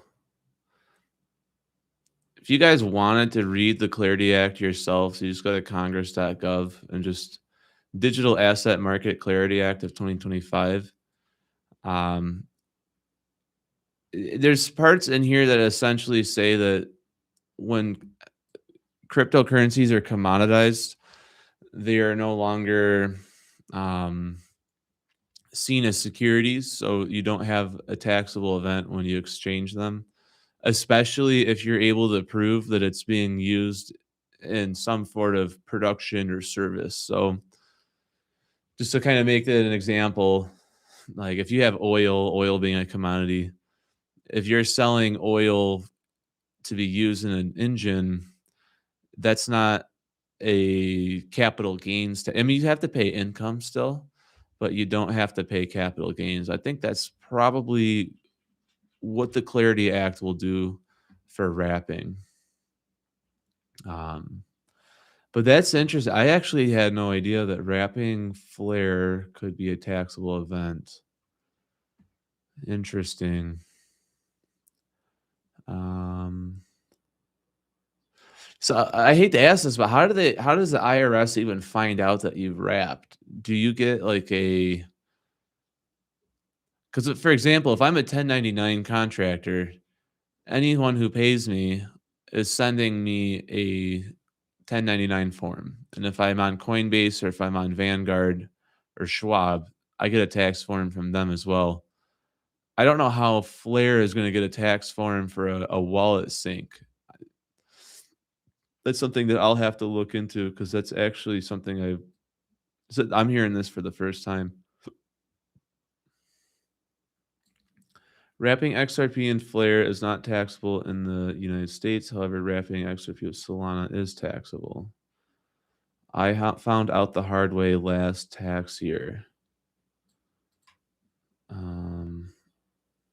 Wrapping XRP on Flare doesn't change the nature of the XRP itself, so it's like a conversion. However, wrapping XRP in Solana changes the nature of XRP. Interesting. I don't really like Solana anyways, so I'm personally fine with that. XDC, we can take a quick look at that. XDC, I kind of look as a deep play. The reason for this is, when you have some of these smaller coins like XDC's ranked at 68, when the Clarity Act goes live, a lot of these coins are going to do very well. I think XDC does very well. I just don't know if it does as well as XRP. And for that reason alone, I haven't bought any. Even at that, I have other coins that I'm looking at all of the time: HBAR, Flare, Chainlink. If someone were to go out, and maybe I could even probably do this, if someone were to make an index of all the coins, I could see you buying XDC in an index if you want to just have broad market exposure.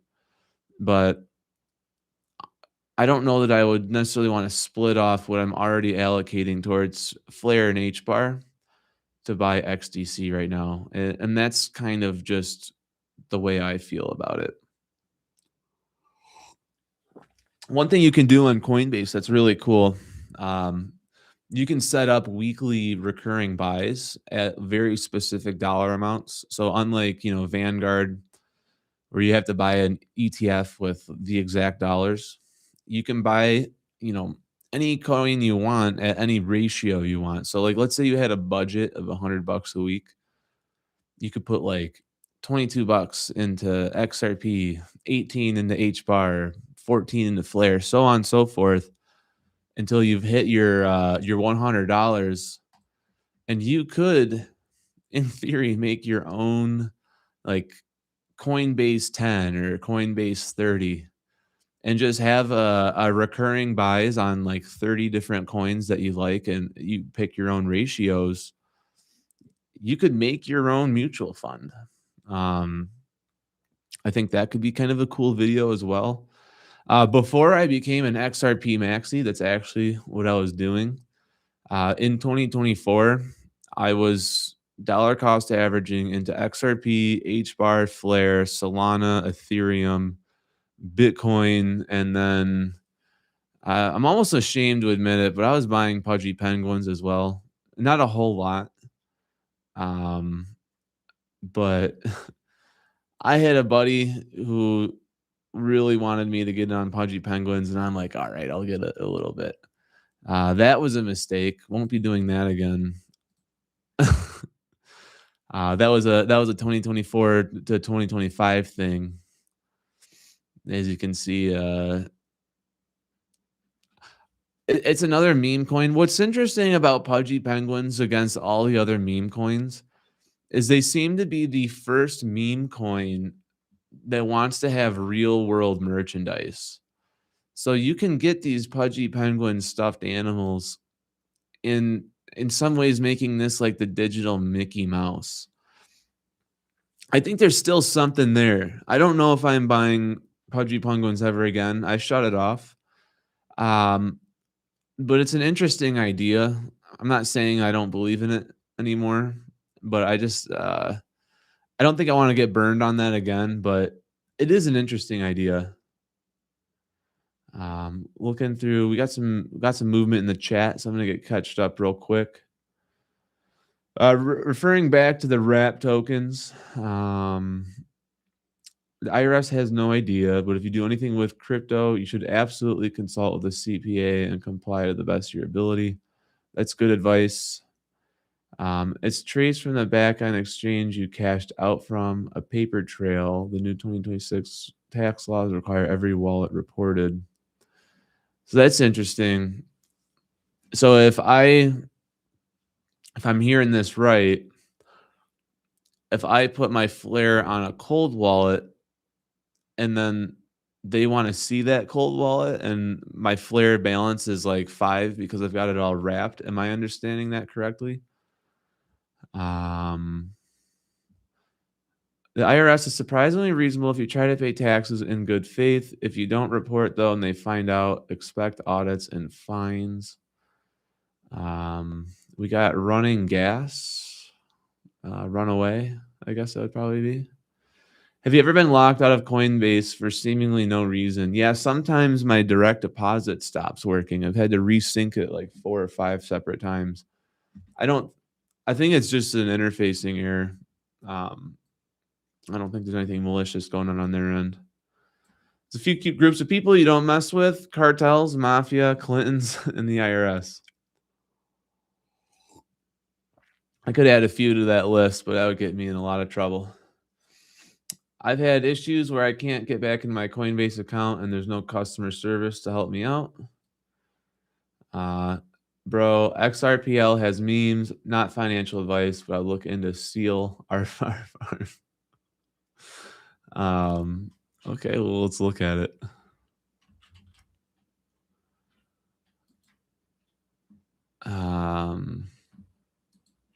Yeah, I think I'm good on this one. Oh, it's just down 99%.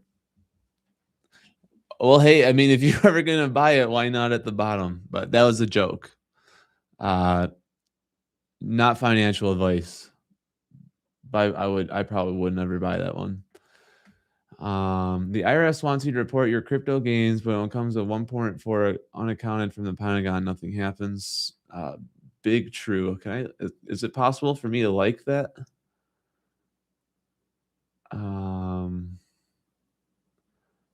If I could like comments on my side, I would, because that's big true. Ben 24, so they have to know I have a cold wallet. I guess this is one of those situations where if you had a boating accident, it's in the same lake that you lost your Glock in.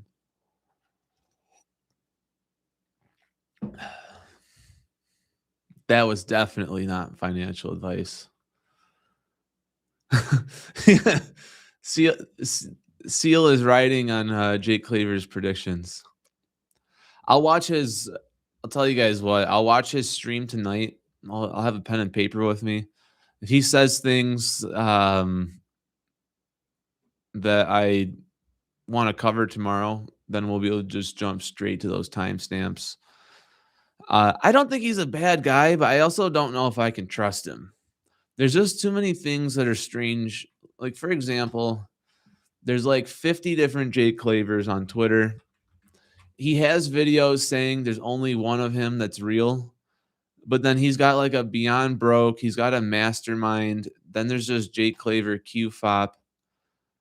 And it's like, which one is it? Are you just Jake Claver QFOP, or are you all these other ones as well? Because now I don't even know who to trust. So it's almost like the only way to get anything from this guy is to tune into his live streams, because I don't know what's real and what's fake with this guy's content. But sometimes his tweets are like super like clickbaity hype content. So it's almost like, is this even him, or is this just like some kid that he pays? I don't know. I'll check into his live stream tonight. I guess that's really the only way to find out. I'll try to get more active, by the way, on Twitter. We'll see if I can start streaming this live stream on YouTube, Twitter. Probably go on Rumble. I don't know if I'll do Twitch. We could give it a try. So I'm streaming from the YouTube app itself, but I do have OBS. I'm not going to start OBS because I think that might turn my camera off. But if I stream on OBS, I can be on every platform. I just have to learn how all that stuff works. It's one of those things where, you know, it's like the crossing into the unknown, and then you finally do it, and you're like, oh, that wasn't so bad. This is a cool one. If you guys know David Schwartz, he's always alluding to bamboo. Bamboo roots take like 5 years to dig deep, and then it just shoots up all at once. Pretty interesting stuff. I tend to agree. If you think about the SEC lawsuit for a second, it took 5 years to get through the SEC lawsuit. And then as soon as it was over, XRP shot up from like 50 cents to like $2.50, and then it peaked out at 3.30. So we could be looking at another moonshot soon with our good friends in Japan being at 2.14.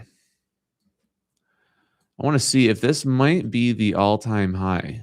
I think it is. I'm just going to zoom out to 1 month. Okay, very briefly on January 5th, which was just happens to be yesterday, hit 213. Now we're at 2138. I said this on a few pre-recorded videos, but I'm expecting 5 to 10 bips a day on the Japanese yen until it gets to around 250. Even if XRP didn't exist, this should terrify people. I'm surprised that you got to go to a YouTube channel to get news on this. It's like, where are the mainstream outlets? Why are they not talking about this? This is if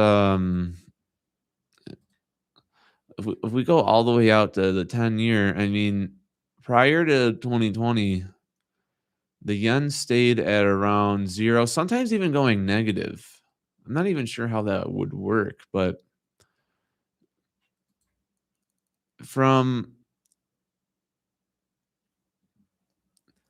about February in 2016 all the way to 2020, it stayed around 0. The last time it was this high was in, the 2008 collapse, and it took some time to bring it all the way back down. For some reason, this chart doesn't go earlier than 06, but they haven't had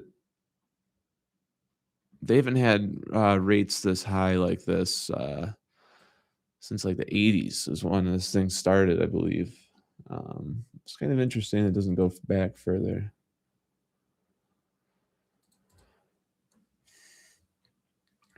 Yeah, I agree with Ben. They do want it to look like it came out of nowhere.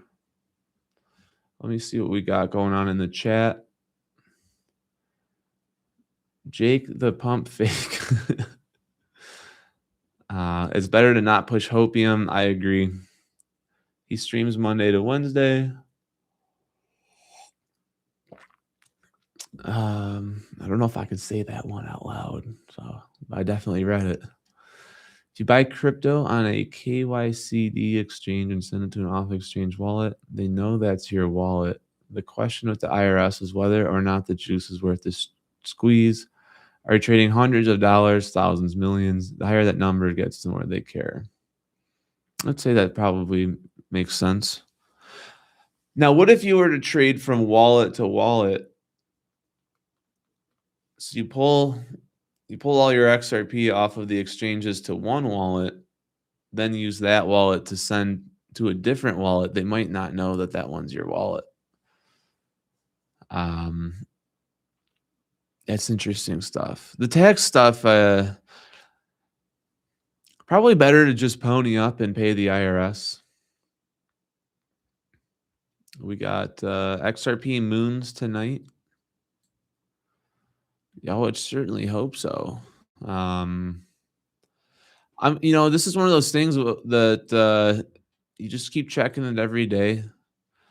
I think oil is going to be a big part of that. Let's see if there's any news on oil for Iran.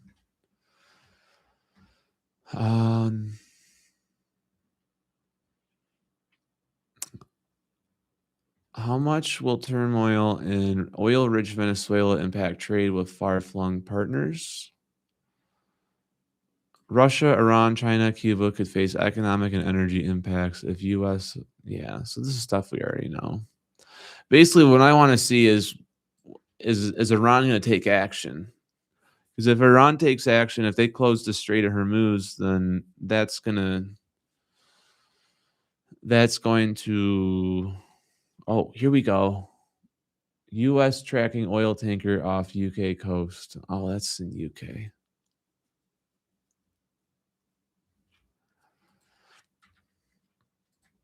Let's see what we got going on here.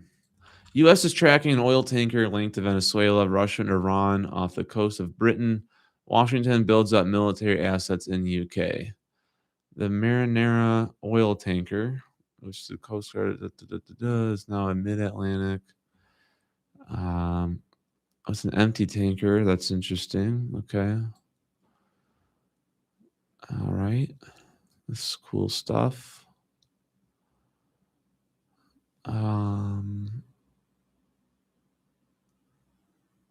Things are definitely heating up here. If we're going to get an XRP moon in the next couple of days, basically what has to happen, there needs to be some military action involving Iran that's going to shut off oil in the Middle East. If that happens, the price of oil in Japan is going to shoot up. With their bond market being the way it is now, that could trigger the reverse carry trade overnight. Probably inject $15 to $20 per token, almost instantly, right? But that's only if it happens. That's part of the domino theory. Someone left a comment on one of my videos saying that I was peddling the domino theory and then walked back on it. I don't know where I ever said the domino theory was not going to happen. And I don't think I ever said that it was going to happen. I believe in it. The timelines moved. Nothing any of us can do about that, but I still think the domino theory is in play. Honestly, it could happen any day now. I think mid-January, early February is like a 3-week time window to really look for that. I'm going to catch up on some chats here. It's like taking money out of a bank and putting cash in your leather wallet. That's true. I agree with that. Yeah, so if you're going asset to asset, that's if it's never actually sold for or never exchanged for something else. That's right. Imagine if Alberta became part of the U.S. I would be cool with that. They can have Washington State. I think that'd be a good trade. Alberta is cool. They got Banff, Strait of Hormuz. Japan gets all of its oil from it. Agree with all of that, Ben. I have a buddy from Alberta, and he's basically American.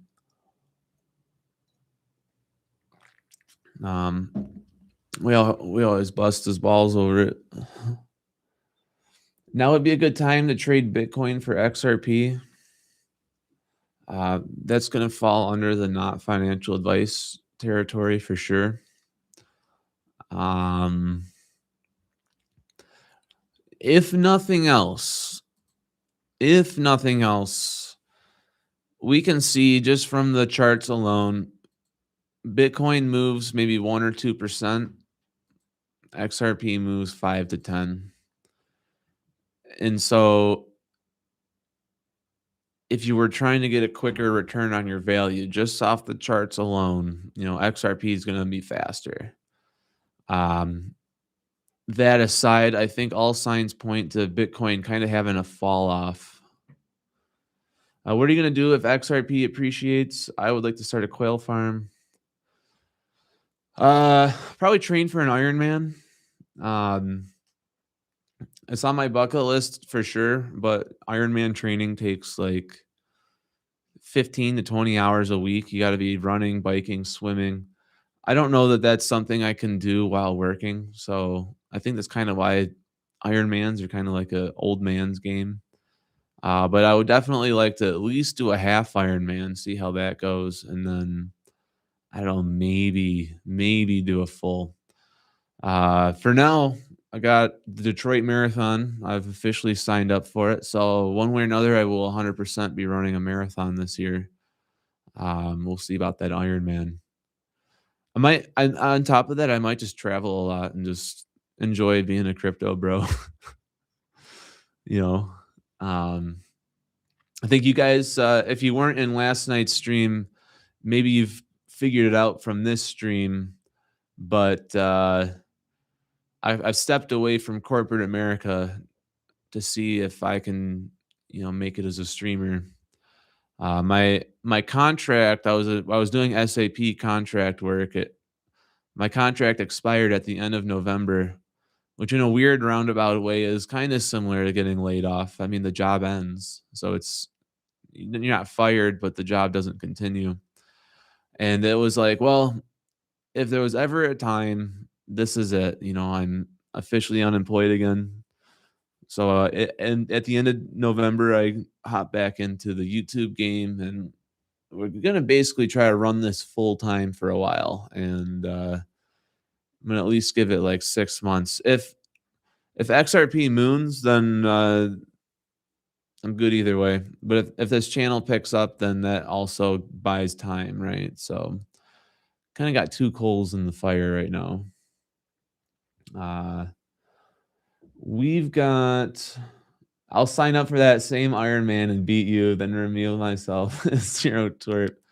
You're on, man. I don't run very fast, so you'll probably beat me, but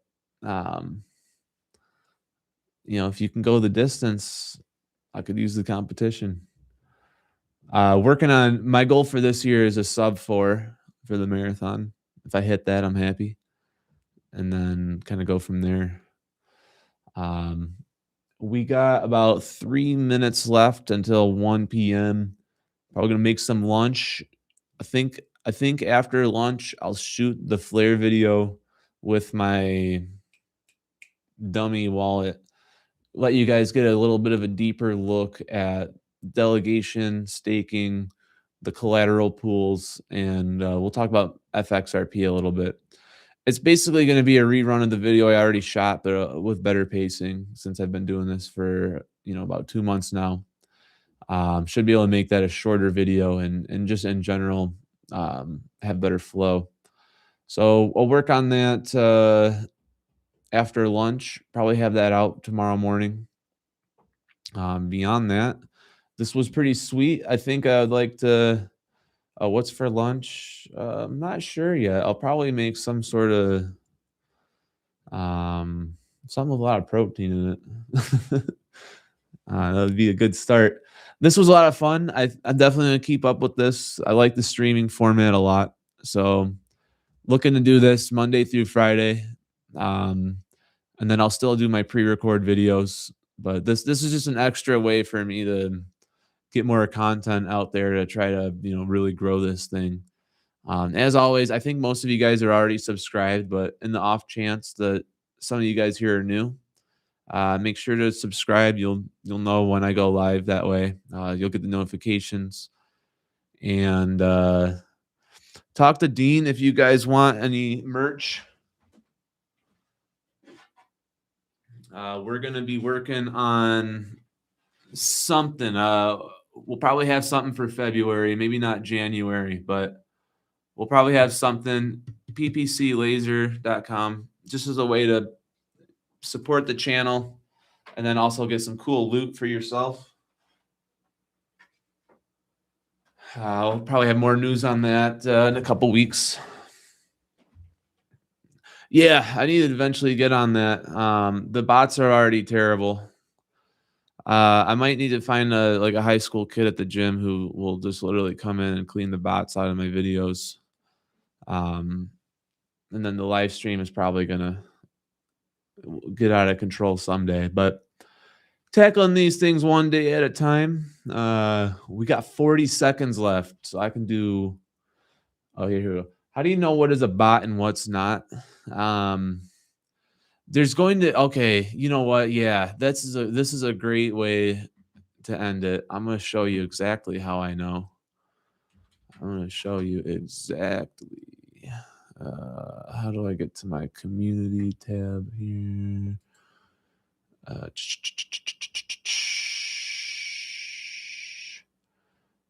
Community. You guys will see here.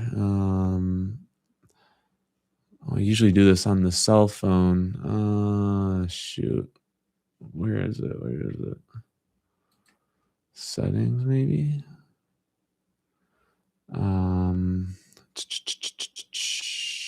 Community moderation, maybe. When I do this on my phone, here it is. Blocked words. Cadden, Cavden, Carnivas, Quadin. I can't stand this stuff. You'll know. There'll be like 500 bots all talking about this new coin is going to the moon. And it's always something like this. I gotta come in here and ban it. Otherwise, they'll do stuff like trying to redirect you to Telegram. 40 seconds, bench, squat, deadlift. I haven't 1 rep maxed in a while, but I can do 245 on the flat for 4 reps right now. Squatting, squat real deep. So I go ass to grass. Only doing 285 these days. Deadlift haven't done in a long time, but I know I could at least do 3 plates for a couple reps. Barbell row, 225 for 5 reps. Overhead press, 135 for maybe 10. I haven't really tried maxing out in a while, but those are just kind of like